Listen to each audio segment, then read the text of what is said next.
I had scheduled a doctor's appointment, and it was about a week out, and I was showering and I felt what I thought was a lump on the left side, very faint. So I asked my husband to see if he felt a difference, and he did. So I just waited that week because I looked it up and it said if you had an appointment soon, not to worry. So I went in and talked to the doctor, and they said it just might be a fatty cell, but they did a mammogram, and then they did an ultrasound, and then the ultrasound technician, radiation, I'm not sure what it's called, came in and said on a scale of 1 to 5, 1 being least likely and 5 being most likely, mine was a 5. At first they thought it was stage 1. So then after that I was referred to Kansas University, and I went up there and I had genetic testing to make sure it wasn't a genetic thing. Then I had an MRI, a CAT scan, blood work, a PET scan, and that's when they found that it had traveled to my liver. I had 2 small liver spots. I also had some in my lymph nodes. So then the next step, because my tumor was larger, it was about 7 centimeters, it was talking about a mastectomy. And then that's also why they did the genetic testing to find out if I just needed a single or a double. And there was no genetic markers that showed. So I had a mastectomy on my left side, and they pulled out the 4 main lymph nodes, and 3 of those had cancer in them. So then they pulled out 34 more, and they found 3 more. So I had 6 lymph nodes affected and 2 small spots on my liver. So then it's considered stage 4 because it went to remote spots. Cancer has changed me a lot. Before cancer, I was a very hard person. I was very straightforward, sometimes blunt. Didn't always give people a chance. When I met people, I was very quiet too, so I didn't talk to a lot of people. But I was a hard person to get to know and to get through.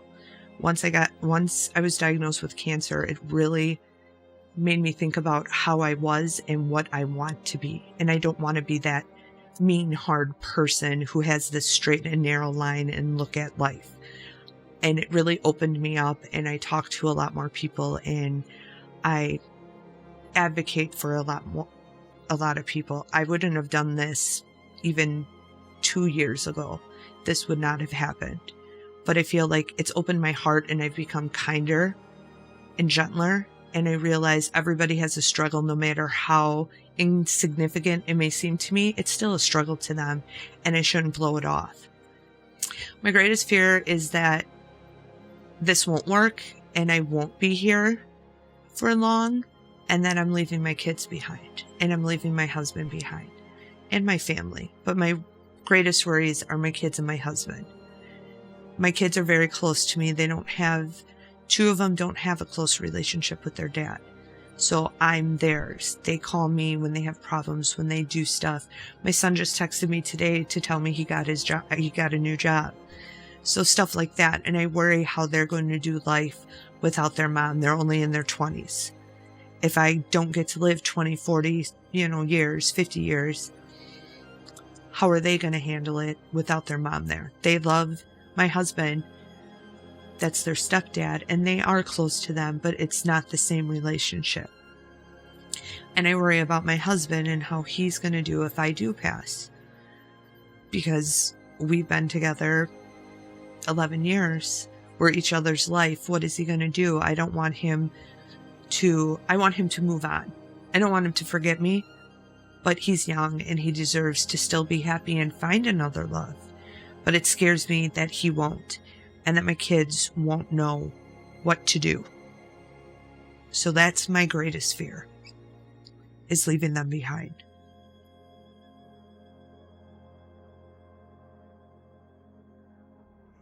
There's a great organization that helps veterans and active duty soldiers' families. It's called the Fisher House.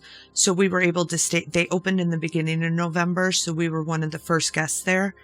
We were able to stay there for free for as little or as long as we needed to. So for all those 6 chemos that we did with them, we were able to come up every 2 weeks. We just had to have a referral from the hospital that was treating us. So I had a caseworker there who would take care of that. And we would stay there. They had food, they had drinks. We never had to worry about buying food unless we were out long for the treatments.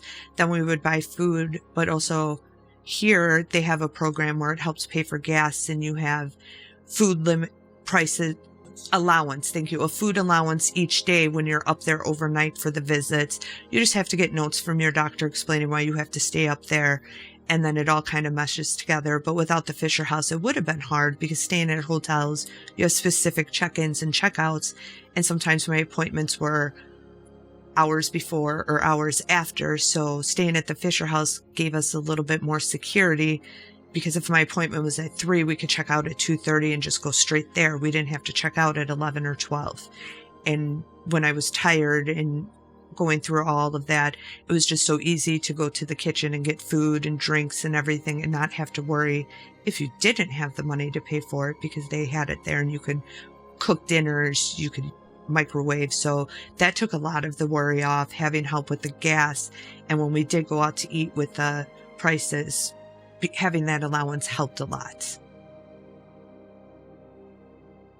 Women most especially, because they're most likely to get breast cancer, but men can. Do your monthly breast exams. Do your yearly mammograms. If something feels funny or looks off, talk to your doctor. Don't hesitate. Don't worry about bothering them. It's your body, your health, your life.